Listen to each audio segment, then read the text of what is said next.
Hi friends, ಎಲ್ರಿಗೂ ನಮಸ್ಕಾರ. Welcome back to ರಾಣಿ ಸ್ವಯಂ ಕಲಿಕೆ. ನಾನು ಈ ದಿನ ಮೊಳಕೆ ಹುರುಳಿಕಾಳು ಸಾಂಬಾರು ಮಾಡ್ಕೊಂಡಿದ್ದೀನಿ. ಎಷ್ಟು ಸಿಂಪಲಾಗಿ ಮಾಡ್ಬೋದು, ಎಷ್ಟು ರುಚಿ ಇರುತ್ತೆ ಅಂದರೆ ಅದ್ಭುತವಾಗಿರುತ್ತೆ. ನಾನ್ ವೆಜ್ಗಿಂತ ಸೂಪರಾಗಿರುತ್ತೆ. ನಾನಿಲ್ಲಿ ನೀರು ದೋಸೆ ಜೊತೆಗೆ ಕಾಂಬಿನೇಷನಾಗಿ ಮಾಡ್ಕೊಂಡಿದ್ದೀನಿ. ನೀರು ದೋಸೆ, ಮುದ್ದೆ, ಅನ್ನ, ಇಡ್ಲಿ, ಚಪಾತಿ ಸ್ವಲ್ಪ ಗಟ್ಟಿ ಮಾಡಿಕೊಂಡ್ರೆ ಚಪಾತಿ ತಿನ್ನೋಕ್ಕೂ ಚೆನ್ನಾಗಿರುತ್ತೆ. ಅಥವಾ ಮಿಕ್ಕಿದ ಸಾಂಬಾರನ್ನ ಕುದಿಸಿಟ್ರು ಕೂಡ ಚಪಾತಿಗೆ ಮತ್ತು ಅಕ್ಕಿ ರೊಟ್ಟಿಗೆ ಒಳ್ಳೆ ಕಾಂಬಿನೇಷನ್ ಅಂತ ಹೇಳ್ಬೋದು. ತುಂಬಾ ಸುಲಭವಾಗಿ ಮಾಡೋದು ಯಾವ ರೀತಿ ಅಂತೇಳಿ ತೋರಿಸ್ಕೊಡ್ತೀನಿ ನೋಡಿ. ಮೊಳಕೆ ಹುರುಳಿಕಾಳು ತೊಗೊಂಡಿದ್ದೀನಿ. ಮೊಳಕೆ ಹುರುಳಿಕಾಳು 1 ಕಪ್ ಹಾಕಿದ್ರೆ 2 ಕಪ್ ಅಷ್ಟು ಹುರುಳಿಕಾಳು ಮೊಳಕೆ ಬಂದಮೇಲೆ ಜಾಸ್ತಿ ಆಗುತ್ತೆ.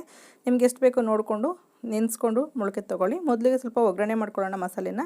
ಸೋಂಪು 1/4 ಸ್ಪೂನಷ್ಟು, ಚಕ್ಕೆ ಒಂದು ಅರ್ಧ ಇಂಚು, ಲವಂಗ 5, ಹಾಗೆ ಜೀರಿಗೆ ಕೂಡ 1/4 ಸ್ಪೂನಷ್ಟು, ಬೆಳ್ಳುಳ್ಳಿ ಅರ್ಧ ಗೆಡ್ಡೆ, ಶುಂಠಿ ಅರ್ಧ ಇಂಚು, ಹಾಗೆ ಅರ್ಧ ಈರುಳ್ಳಿನ ಫ್ರೈ ಮಾಡ್ಕೊಳ್ತಿದ್ದೀನಿ. ಮೊದಲಿಗೆ ಒಂದು ಬಾಣಲಿಗೆ 1 ಸ್ಪೂನಷ್ಟು ಎಣ್ಣೆ ಹಾಕ್ಕೊಳ್ಳಿ. ಚಕ್ಕೆ, ಲವಂಗ, ಜೀರಿಗೆ, ಸೋಂಪು ಸ್ವಲ್ಪ ಫ್ರೈ ಆದ ತಕ್ಷಣ ಶುಂಠಿ, ಬೆಳ್ಳುಳ್ಳಿ ಹಾಗೆ ಈರುಳ್ಳಿನ ಒಗ್ಗರಣೆ ಮಾಡ್ಕೊಳ್ಳಿ. ಶುಂಠಿ ಬೆಳ್ಳುಳ್ಳಿ ಪೇಸ್ಟ್ಗಿಂತ ಈ ಥರ ಸ್ವಲ್ಪ ಫ್ರೈ ಮಾಡಿ ರುಬ್ಕೊಳ್ಳಿ. ತುಂಬಾ ಟೇಸ್ಟು ತುಂಬಾ ಡಿಫ್ರೆಂಟಾಗಿ ತುಂಬ ಚೆನ್ನಾಗಿರುತ್ತೆ. ಇದಕ್ಕೆ ಗರಂ ಮಸಾಲ ಕೂಡ ತುಂಬ ಹಾಕಬಾರ್ದು, ಲೈಟಾಗಿದೆ. ಒಂದು 5 ಲವಂಗ, ಒಂದು ಅರ್ಧ ಇಂಚು ಚಕ್ಕೆ ಅಷ್ಟೇ ಇರೋದು. ಇದೇ ಮಸಾಲೆ ಸ್ವಲ್ಪ 1 ನಿಮಿಷ ಈರುಳ್ಳಿ ಎಲ್ಲ ಫ್ರೈ ಆದಮೇಲೆ ಒಂದೇ ಒಂದು ಮೀಡಿಯಮ್ ಸೈಜು ಟೊಮೊಟೊ ಹಣ್ಣನ್ನು ಹಾಕ್ಕೊಂಡಿದ್ದೀನಿ. ಅದನ್ನು ಕೂಡ 1 ನಿಮಿಷದಷ್ಟು ಬಾಡಿಸ್ಕೊಳ್ಳಿ. ಧನಿಯಾ ಪುಡಿ 2 ಸ್ಪೂನಷ್ಟು, ಖಾರದ ಪುಡಿ 1.5 ಸ್ಪೂನಷ್ಟು, ಹಾಗೆ ಹಳದಿ ಪುಡಿ ತೊಗೊಂಡಿದ್ದೀನಿ 1/4 ಸ್ಪೂನಷ್ಟು. ಇಷ್ಟನ್ನು ಏನು ಫ್ರೈ ಮಾಡಿದ್ದೀವಲ್ಲ ಈರುಳ್ಳಿ ಅದ್ರ ಜೊತೆಗೆ ಹಾಕ್ಕೊಂಡು ಮಿಕ್ಸ್ ಮಾಡ್ಕೊಳ್ಳಿ. ಇದು ತುಂಬ ಫ್ರೈ ಮಾಡಬಾರ್ದು, ಜಸ್ಟ್ ಇದನ್ನು ಹಾಕ್ಬಿಟ್ಟು ಮಿಕ್ಸ್ ಮಾಡಿ ಸ್ಟವ್ ಆಫ್ ಮಾಡಬೇಕು. ಈಗ ಮೊಳಕೆ ಹುರುಳಿಕಾಳು ಇದನ್ನು ಸ್ವಲ್ಪ ತೊಳೆದು ಚೆನ್ನಾಗಿ ಆಮೇಲೆ ಉಪಯೋಗಿಸ್ಕೊಳ್ಳಿ, ಇಲ್ಲಾಂದರೆ ಸ್ಮೆಲ್ ಇರುತ್ತೆ ಸಾಂಬಾರು. ಮೊಳಕೆ ಹುರುಳಿಕಾಳನ್ನ ಒಂದು 5 ನಿಮಿಷ ನೀರನ್ನ ನೆನೆಸಿಟ್ಬಿಟ್ಟು ಆಮೇಲೆ ಪ್ರೆಸ್ ಮಾಡಿ ಒಂದು 3 ಸಲ ಆದರೂ ನೀರು ಚೇಂಜ್ ಮಾಡಿ ತೊಳ್ಕೊಬೇಕಾಗುತ್ತೆ.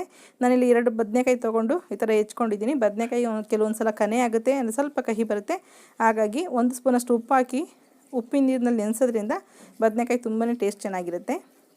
ನಾನಿಲ್ಲಿ 2 ಮಸಾಲ ರುಬ್ಕೊಳ್ತಿದ್ದೀನಿ. ಈಗ ಫ್ರೈ ಮಾಡಿದ್ನಲ್ಲ ಅದೊಂದು ಮಸಾಲ ಮತ್ತು ತೆಂಗಿನಕಾಯಿ ಮಸಾಲ ಒಂದು. ಇಲ್ಲಿ ಹುರ್ಗಡ್ಲೆ 2 ಸ್ಪೂನಷ್ಟು, ಹಸಿ ತೆಂಗಿನಕಾಯಿ ತುರಿ ನಾವು 4 ಸ್ಪೂನಷ್ಟು, ಹಾಗೆ ಗಸಗಸೆ ಹಾಕ್ಕೊಂಡಿದ್ದೀನಿ ಒಂದು ಅರ್ಧ ಸ್ಪೂನಷ್ಟು. ಹಾಕ್ಕೊಂಡು ಮೊದಲು ಫ್ರೈ ಈ ಥರ ಪೌಡ್ರ್ ಮಾಡ್ಕೋಬೇಕು. ಆಮೇಲೆ ತಣ್ಣೀರು ಹಾಕ್ಕೊಂಡು ನುಣ್ಣಗೆ ಪೇಸ್ಟ್ ಮಾಡ್ಕೋಬೇಕಾಗತ್ತೆ. ಈಗ ಕಾಯಿ, ಕಡಲೆ ಮತ್ತು ಗಸಗಸೆ ರುಬ್ಬಿರೋಂಥ ಮಿಶ್ರಣಕ್ಕೆ ಪುದೀನ ಸೊಪ್ಪು, ಸ್ವಲ್ಪ ಕೊತ್ತಂಬರಿ ಸೊಪ್ಪು ಹಾಕ್ಕೊಂಡು ಮತ್ತೊಂದು ಸಲ ರುಬ್ಕೊಳ್ಳೋಣ. ಕೊನೆಯಲ್ಲಿ ಈ ಸೊಪ್ಪು ಹಾಕೋದ್ರಿಂದ ಫ್ಲೇವರ್ ತುಂಬಾ ಚೆನ್ನಾಗಿರುತ್ತೆ. ನೋಡಿ, ತೆಂಗಿನಕಾಯಿ ಮಸಾಲ ರೆಡಿ ಆಗಿದೆ. ಅದನ್ನು ಒಂದು ಸೈಡ್ ಇಟ್ಕೊಳ್ಳೋಣ. ಈಗ ಏನು ಫ್ರೈ ಮಾಡ್ಕೊಂಡಿದ್ದೋ ಧನಿಯಾ ಪುಡಿ ಮತ್ತು ಈರುಳ್ಳಿ, ಬೆಳ್ಳುಳ್ಳಿ ಎಲ್ಲ ಅದನ್ನು ಹಾಕ್ಕೊಂಡು ಸ್ವಲ್ಪನೇ ನೀರು ಹಾಕ್ಕೊಂಡು ಇದನ್ನು ಕೂಡ ನುಣ್ಣಗೆ ಪೇಸ್ಟ್ ಮಾಡ್ಕೊಳ್ಳಿ. ಇಷ್ಟೇ ಮಸಾಲೆ ಹಾಕ್ತಾ ಇರೋದು, ತುಂಬಾ ಟೇಸ್ಟಿಯಾಗಿರುತ್ತೆ ಸಾಂಬಾರು. ಈ ಥರ ಹುರಿದು ಮಾಡೋದ್ರಿಂದ ತುಂಬಾ ರುಚಿಯಾಗಿರುತ್ತೆ. ನೋಡಿ, ನೀರು ಹಾಕ್ಕೊಂಡು ನುಣ್ಣಗೆ ರುಬ್ಕೊಂಡಿದ್ದೀನಿ. ಈಗ ಕಾಳು ಒಗ್ಗರಣೆ ಮಾಡ್ಕೊಳ್ಳೋಣ. ಒಂದು ಕುಕ್ಕರ್ನಲ್ಲಿ ಜಸ್ಟ್ 1-2 ಸ್ಪೂನಷ್ಟು ಎಣ್ಣೆ ಹಾಕ್ಕೊಂಡಿದ್ದೀನಿ. ಎಣ್ಣೆ ಬಿಸಿ ಆದ ತಕ್ಷಣ ಅರ್ಧ ಈರುಳ್ಳಿ, ಅರ್ಧ ಬೆಳ್ಳುಳ್ಳಿ, ಒಂದು ಸ್ವಲ್ಪ ಕರಿಬೇವಿನ ಸೊಪ್ಪು ಹಾಕ್ಕೊಂಡು 1 ನಿಮಿಷದಷ್ಟು ಬಾಡಿಸ್ಕೊಳ್ಳಿ. ಒಂದು ಈರುಳ್ಳಿನಲ್ಲಿ ಫ್ರೈ ಮಾಡ್ಕೊಳ್ಳೋದಕ್ಕೆ ಅರ್ಧ ತೊಗೊಂಡ್ವಿ ಮಸಾಲೆಗೆ.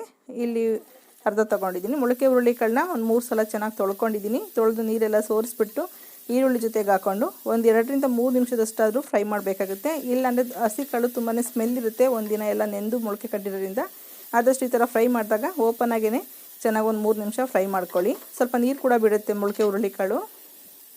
ಈಗ ಅದಕ್ಕೇನೆ ಒಂದು 3-4 ನಿಮಿಷ ಫ್ರೈ ಆಗಿದೆ ಕಾಳು. ಈಗ ಅದಕ್ಕೇ ತೊಳೆದಿರೋಂಥ ಬದನೆಕಾಯಿ ಹಾಕ್ಕೊಳ್ತಾ ಇದ್ದೀನಿ. ಬದನೆಕಾಯಿ ಜೊತೆಗೆ ನೀವು ಆಲೂಗೆಡ್ಡೆ ಕೂಡ ಹಾಕ್ಕೊಳ್ಬೋದು. ಈ ಸಾಂಬಾರಿಗೆ ಆಲೂಗೆಡ್ಡೆ ಬದನೆಕಾಯಿ ಒಳ್ಳೆ ಕಾಂಬಿನೇಷನು. ಗೆಡ್ಡೆಕೋಸು ಫ್ರೆಶ್ ಆಗಿದೆ, ಅದನ್ನು ಕೂಡ ಹಾಕ್ಕೊಳ್ಬೋದು. ಈಗ ಸಾಂಬಾರಿಗೆ ಎಷ್ಟು ಬೇಕಾಗುತ್ತೆ ಅಷ್ಟು ಉಪ್ಪು ಹಾಕಿ ನೀವು ಈ ಥರ ಫ್ರೈ ಮಾಡೋದ್ರಿಂದ ಕಾಳಲ್ಲಿರೋಂಥ ಹಸಿ ವಾಸನೆ ಕೂಡ ಹೋಗುತ್ತೆ. ಹಾಗೆ ಬದನೆಕಾಯಿ ಕೂಡ ಕಲರ್ ಚೇಂಜ್ ಆಗೋಲ್ಲ, ಚೆನ್ನಾಗಿ ಫ್ರೈ ಆಗುತ್ತೆ. ಸಾಂಬಾರು ಕೂಡ ಬೇಗನೆ ಆಗುತ್ತೆ. ನಾವು ಮೊದಲು ರುಬ್ಬಿದ್ವಲ್ಲ ಈರುಳ್ಳಿ ಮತ್ತು ಪೌಡ್ರನ್ನೆಲ್ಲ ಮಿಕ್ಸ್ ಮಾಡಿದ್ದು ಆ ಮಸಾಲೆ ಹಾಕ್ಕೊಳ್ಳೋಣ. ಧನಿಯಾ ಪುಡಿ ಮಸಾಲೆ ಅದನ್ನು ಹಾಕ್ಕೊಂಡು ಒಂದು 3 ನಿಮಿಷದಷ್ಟು ಕುದಿ ಬರೋಷ್ಟು ಕುದಿಸ್ಕೊಳ್ಳಿ. ನಾನಿಲ್ಲಿ ನೀರು ಮಿಕ್ಸ್ ಮಾಡಿಲ್ಲ, ಇನ್ನು ಮಸಾಲೆ ರುಬ್ಬಿರೋದಷ್ಟೇ ಹಾಕ್ಕೊಂಡಿದ್ದೀನಿ. ಈಗ ಒಂದು ಸೈಡ್ನಲ್ಲಿ ಬಿಸಿನೀರು ಕಾಯಿಸಿಟ್ಕೊಂಡಿದ್ದೀನಿ. ಆ ಬಿಸಿನೀರನ್ನ ಹಾಕ್ಕೊಳ್ತಾ ಇದ್ದೀನಿ. ಹಾಕ್ಕೊಂಡು ಇದು ಒಂದು 2ರಿಂದ 3 ನಿಮಿಷದಷ್ಟು ಕುದಿ ಬರಲಿ ಧನಿಯಾ ಪುಡಿ ಮಸಾಲೆ. ಈಗ ಕುದಿಬೇಕಾದ್ರೆ ನಾವು ಕುಕ್ಕರ್ ಕ್ಯಾಪ್ ಹಾಕೋಕ್ಕಿಂತ ಮುಂಚೆ ತೆಂಗಿನಕಾಯಿ ರುಬ್ಬಿದ್ವಲ್ಲ ಅದನ್ನು ಹಾಕಿದ್ರೆ ಕೊನೆಯಲ್ಲಿ ಹಾಕೋದ್ರಿಂದ ಫ್ಲೇವರ್ ಹಾಗೇ ಇರುತ್ತೆ, ತುಂಬಾ ಚೆನ್ನಾಗಿರುತ್ತೆ ಫ್ಲೇವರು. ತೆಂಗಿನಕಾಯಿ, ಪುದೀನ, ಕೊತ್ತಂಬರಿ ಸೊಪ್ಪಿನ ಮಿಶ್ರಣ ಹಾಕ್ಬಿಟ್ಟು ಜಸ್ಟ್ ಒಂದು ಮಿಕ್ಸ್ ಮಾಡಿ ಒಂದು ಕುದಿ ಬಂದ ಮೇಲೆ ಕುಕ್ಕರ್ ಕ್ಯಾಪ್ ಹಾಕ್ಕೊಳ್ಳೋಣ. ನೀವು ಉಪ್ಪು ಖಾರ ಬೇಕಾದ್ರೆ ಇವಾಗ ಚೆಕ್ ಮಾಡ್ಕೊಳ್ಬೋದು. ಕುಕ್ಕರ್ ಕ್ಯಾಪ್ ಹಾಕ್ಬಿಟ್ಟು ಜಸ್ಟ್ 1 ವಿಸಲ್ ಅಷ್ಟೇ ನಾನು ಕೂಗಿಸ್ಕೊಳ್ಳೋದಿಲ್ಲಿ. 1 ವಿಸಲ್ ಆದಮೇಲೆ ಕೂಡ ನಾನು ಪೂರ್ತಿ ತಣ್ಣಗಾಗೋದಕ್ಕೆ ಬಿಡೋಲ್ಲ. ಒಂದು 5 ನಿಮಿಷ ಬಿಟ್ಟಾದಮೇಲೆ ವಿಸಲ್ ತೆಗೆದುಬಿಡ್ತೀನಿ. 1 ವಿಸಲ್ ಕೂಗಿಸ್ಕೊಳ್ಳೋದ್ರಿಂದ ನಿಮಗೆ ತಿನ್ನೋದಕ್ಕೆ ಹುರುಳಿಕಾಳು ಸಿಗುತ್ತೆ. ಯಾಕೆಂದರೆ ನಾವು ಆಲ್ರೆಡಿ ಇದನ್ನು ಫ್ರೈ ಮಾಡಿದ್ವಿ ಒಂದು 3-4 ನಿಮಿಷದಷ್ಟು. ಹಾಗೆ ಹುರುಳಿಕಾಳು ಮೊಳಕೆ ತೆಗೆದಿರೋದ್ರಿಂದ ಬೇಗ ಬೇಯುತ್ತೆ ಕಾಳು.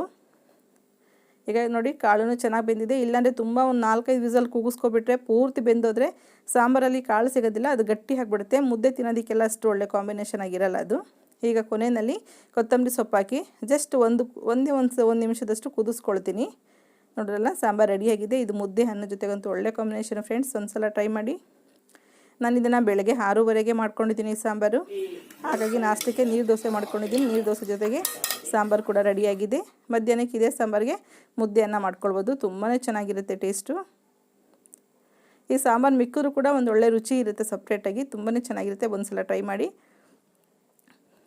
ಓಕೆ ಫ್ರೆಂಡ್ಸ್, ನಿಮಗೂ ಈ ವಿಡಿಯೋ ಇಷ್ಟ ಆಗಿದೆ ಅಂದ್ಕೊಳ್ತೀನಿ. ಇಷ್ಟ ಆಗಿರೋ ಲೈಕ್ ಮಾಡಿ, ಶೇರ್ ಮಾಡಿ, ಸಬ್ಸ್ಕ್ರೈಬ್ ಮಾಡಿ. ಹಾಗೆ ನಿಮ್ಮ ಅಭಿಪ್ರಾಯ ಅನಿಸಿಕೆಗಳು ಏನಾದ್ರು ಇರೋ ಕಮೆಂಟ್ ಬಾಕ್ಸಲ್ಲಿ ಹಾಕಿ. Okay bye, thank you.